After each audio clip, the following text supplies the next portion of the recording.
Students, welcome to my YouTube channel ABA maths classes. आज की इस वीडियो में हम बात करेंगे जी ट्रांसफॉर्म के कुछ क्वेश्चंस की, किस तरह से हमने क्वेश्चंस को सॉल्व करना है। ठीक है, तो हमने यहाँ पर 4 क्वेश्चंस उठाए हैं। फर्स्ट क्वेश्चन है find the Z transform of 5n - 7 cos n π/3 + 8c। ठीक है, तो फर्स्ट क्वेश्चन उठाते हैं हम, किस तरह से हमने क्वेश्चन को करना है, जी ट्रांसफॉर्म हम कैसे निकालेंगे क्वेश्चंस में। तो हमने क्या करना है बच्चे, इस फंक्शन की जी ट्रांसफॉर्म लेनी है। तो जी ट्रांसफॉर्म लेंगे तो हमें लीनियर प्रॉपर्टी, हमें पता है कि जी ट्रांसफॉर्म में लीनियर प्रॉपर्टी का क्या रोल है कि दो फंक्शंस जब ऐड या सब्ट्रैक्ट हो रहे हैं तो हम उनका जी ट्रांसफॉर्म अलग अलग कर सकते हैं। तो यही बात यहाँ पर होगी। तो 5 को हम, क्योंकि 5 कांस्टेंट है तो that is equal to 5 constant, Z transform लगेगी आपकी n पे, माइनस 7 आपका अगेन कांस्टेंट है, जी ट्रांसफॉर्म लगेगी आपकी cos n π/3 पे। ठीक है जी, प्लस 8c, दोनों ही कांस्टेंट है तो 8c into Z transform of 1। ठीक है जी, तो जी ट्रांसफॉर्म ऑफ n हमें पता है, Z transform of cos n theta, theta की वैल्यू क्या है बच्चे यहाँ पर π/3। तो जी ट्रांसफॉर्म ऑफ n की जी ट्रांसफॉर्म होती है z/z-1 का whole square, minus 7 Z transform of cos n theta, Z transform of cos n theta होती है हमारे पास z into Z minus cos theta divided by Z square minus 2z cos theta plus 1। ठीक है, तो यहाँ पर ये थीटा की जगह पर हमारे पास क्या है π/3, तो 7z into Z minus cos theta, theta that is π/3 divided by Z square minus 2z cos theta, theta is π/3 plus 1 plus 8c into Z transform of 1, Z transform of 1 is z/z-1। Last video में हमने बात की थी जी transform of n की, जी transform of 1 की क्या फॉर्मूले होते हैं, तो वही हमने डायरेक्टली यहाँ पर पुट कर दिए हैं। तो इसका और इसका आप एलसीएम ले सकते हैं, अदरवाइज इसको आप cos π/3 की वैल्यू रख के और इसको एज इट इज आप आंसर छोड़ भी सकते हैं। तो अगर हम फर्स्ट और लास्ट टर्म का एलसीएम लें तो z-1 का होल स्क्वायर बनेगा और यहाँ पर आ जाएगा आपके पास 5z प्लस 8c, z-1 इससे मल्टीप्लाई हो जाएगा z इंटू z-1, क्योंकि यहाँ पर पावर 1 है, एलसीएम आपका पावर 2 आया है, minus 7z into z minus cos π/3, cos π/3 means cos 60, cos 60 is 1/2, so it is 1/2 divided by z square minus 2z into 1/2 plus 1, तो दैट इज इक्वल टू, इसको थोड़ा सा और सॉल्व करें एलसीएम वगैरह लेके तो ये बनेगा आपका, इसमें तो कोई सॉल्यूशन की कोई है नहीं, वैल्यू एज इट इज आप लिख सकते हो क्योंकि ये 8c है, कोई सॉल्यूशन नहीं होगा इसमें। तो 8cz into z-1 divided by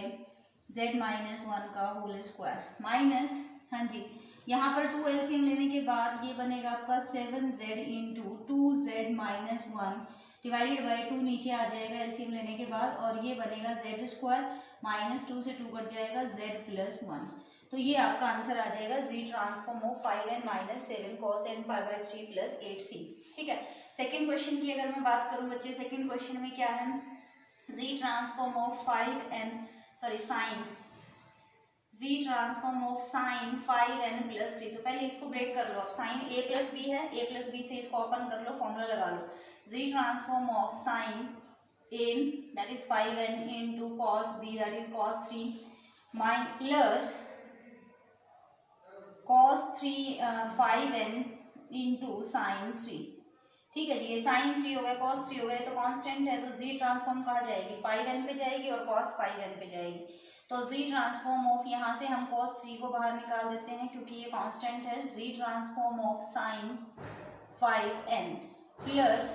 sine 3 को हम बाहर निकाल देते हैं, जी ट्रांसफॉर्म ऑफ cos 5n। ठीक है, तो ये बनेगा आपके पास cos 3 as it is, Z transform of sine 5n हमें पता है z साइन, हाँ जी, n थीटा, थीटा की जगह पर कौन है 5, तो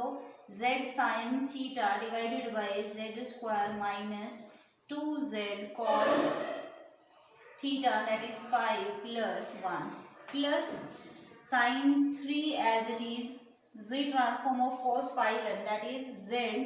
into z minus cos theta is 5 divided by z square minus 2z cos theta is 5 plus 1। ये एलसीएम आ जाएगा बच्चे। इसको एलसीएम लेने के बाद जब आप सॉल्व कर रहे हैं तो ये वैल्यू बनेगी आपके पास, that is equal to, LCM में जो वैल्यू है डिनोमिनेटर है वो तो सेम रहेगा। z को बिल्कुल बाहर निकाल दो, ये वाला z और ये वाला z, z को मैंने बाहर निकाला तो यहाँ से बचेगा cos 3 sin 5, cos 3 sin 5 plus ये z बाहर आ चुका है, z sin 3 minus sin 3 cos 5, sin 3 cos 5 divided by z square minus 2z cos 5 plus 1। तो इसकी वैल्यू आ जाएगी z, हाँ जी, z sin 3, हाँ जी, sin a cos b minus cos a sin b। तो ये बन रहा है फॉर्मूला आपका sin a minus b means 5 minus 3 divided by z square minus 2z cos 5 plus 1। तो ये 5 माइनस 3 की जगह पर हम क्या लिख सकते हैं 2, सो दिस इज sin 2। इस तरह से हम निकाल सकते हैं z transform of sin 5n plus 3 हो या cos 5n प्लस 3 हो या cos कुछ भी हो सकता है, 2n प्लस 5 हो तो cos का फॉर्मूला लगा दोगे पहले, जो कांस्टेंट टर्म है वो आपकी बाहर आ जाएगी। ठीक है, थर्ड क्वेश्चन करते हैं। थर्ड क्वेश्चन बाद z ट्रांसफॉर्म पूछी गई है, तो सबसे पहले e raise to the power को छोड़ो, ये आपका un है एक तरह से। ठीक है, तो let un is equal to n, un की वैल्यू n है, e raise to the power an को हम क्या लिख सकते हैं, e raise to the power minus a raise to the power minus n लिख सकते हैं।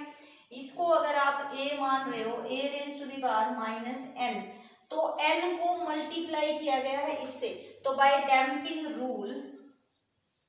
कल हमने डिस्कस किया था, बाय डैम्पिंग रूल क्या कहता है बच्चे कि z ट्रांसफॉर्म ऑफ un को अगर आप a raise to the power minus n से मल्टीप्लाई कर दो तो un की जो z ट्रांसफॉर्म है uz, उसमें z की जगह आ जाना है az।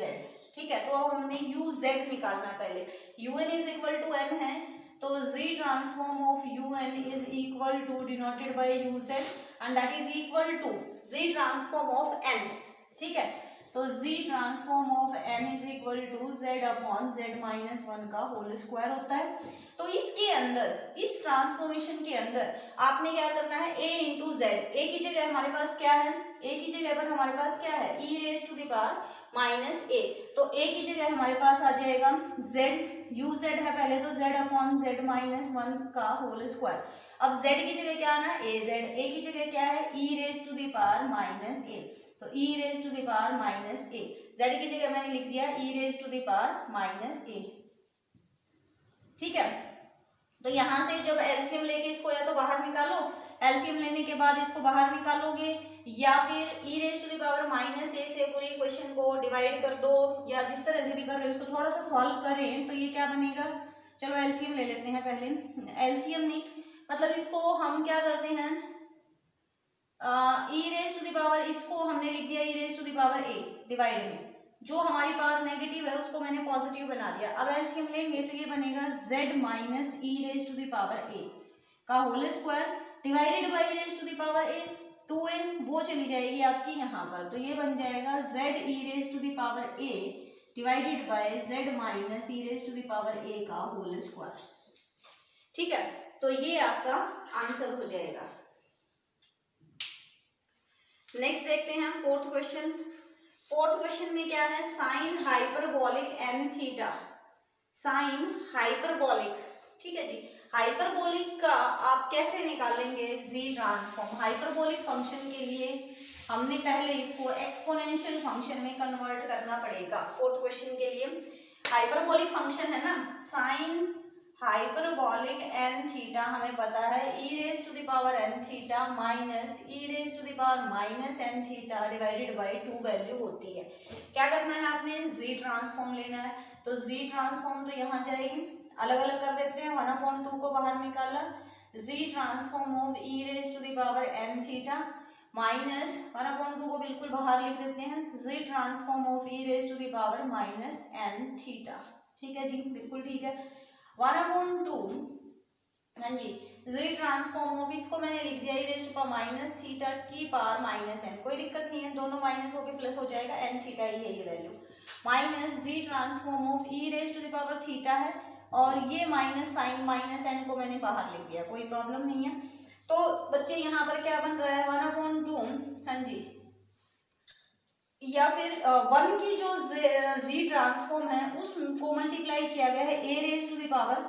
माइनस एन थीटा से, Z transform of this one. तो 1 की जो z ट्रांसफॉर्म है z अपॉन z माइनस 1, इसमें z की जगह क्या आ जाएगा e raise to the power minus theta और आ जाएगा, क्लियर है, by damping rule, minus z upon z minus 1, यहाँ पर भी z की जगह क्या आ जाएगा e raise to the power theta, ठीक है जी। जब आप ये एलसीएम लेते हैं बच्चे इस वाले स्टेप में, नेक्स्ट स्टेप में 1/2, जब आप ये एलसीएम ले रहे हैं तो ये इसको जब इससे मल्टीप्लाई करेंगे तो z स्क्वायर आ जाएगा, क्योंकि minus theta plus theta cancel out हो गए, 0 e की पावर 0 इज 1, तो इसको जब आप इससे कर रहे हैं तो minus z e raise to power minus theta, इसको जब आप इससे कर रहे हैं तो minus z e raise to the power theta, नीचे एलसीएम ले रहे हैं तो दोनों चीजें मल्टीप्लाई होंगी, प्लस में है आपका 1, इसको जब आप इससे मल्टीप्लाई करेंगे तो z स्क्वायर आएगा, ठीक है जी, इसको इससे मल्टीप्लाई करेंगे तो z square e raise to power minus theta e raise to power theta, e की पावर जो है 0 हो जाएगी और वो 1 होता है, और इसको इससे करेंगे तो minus z e raise to the power minus theta, minus इसको जब आप इससे करेंगे तो अगेन आपका z स्क्वायर आएगा, इसको इससे करेंगे तो z स्क्वायर आएगा, माइनस माइनस प्लस हो जाएगा z e raise to the power theta, z square से z स्क्वायर कैंसिल आउट हो गया, यहाँ से जब आप z कॉमन निकाल रहे हैं बच्चे तो क्या बनेगा, z को आपने कॉमन निकाला e raise to the power theta minus e raise to the power minus theta, और इस 2 को इनके साथ लिख लेते हैं हम, कोई दिक्कत नहीं है, डिवाइड बाई 2 था, डिवाइडेड बाई नीचे क्या है हमारे पास z square minus z common आ रहा है तो e raise to power theta plus e raise to power minus theta plus 1, इसको मैंने 2 से डिवाइड किया तो 2 से मैं मल्टीप्लाई भी कर रही हूँ, तो ये बनेगा z, यहाँ पर बन गया आपका साइन हाइपरबॉलिक थीटा, ठीक है जी, डिवाइडेड बाई माइनस है ना, यहाँ पर माइनस है तो इसलिए हाइपरबॉलिक, यहाँ पर बनेगा z square minus 2z cos theta plus 1, तो ये आपकी कोस हाइपरबॉलिक, तो ये आपकी जो है जी ट्रांसफॉर्म आएगी साइन हाइपरबॉलिक एन थीटा की जो है, ये आपकी जो है जी ट्रांसफॉर्म आएगी। तो इस तरह से आपने करना है एक्सपोनेंशियल करके, और डैम्पिंग रूल लगाना सीखिए बच्चे जी ट्रांसफॉर्म में। डैम्पिंग रूल आप कैसे लगाते हैं, डैम्पिंग रूल मैं फिर से बता देती हूँ। अगर आपको किसी सीरीज किसी फंक्शन की जेड ट्रांसफॉर्म जी ट्रांसफॉर्म पता है कि ये यू जेड है, आप जैसे ही इसको e raise to the power minus A से या a raise to the power लगा दो, माइनस एन से मल्टीप्लाई किया, पावर क्या होनी चाहिए माइनस एन, तो इसमें क्या चेंज हो जाएगा ए जेड हो जाएगा, जेड की जगह पर ए आ जाएगा। अब ए को पहचानना है आपने, और माइनस एन है पावर, ये भी ध्यान रखना, ए की पावर है माइनस एन, तो उस हिसाब से आपने करना। डैम्पिंग रूल पहचानो, सारे क्वेश्चंस हो जाएंगे, इजीली हो जाएंगे। हाइपरबॉलिक फंक्शन हो या फिर किसी से मल्टीप्लाई किया गया हो तो सारी जी ट्रांसफॉर्म आपकी हो जाएगी इजीली, ठीक है।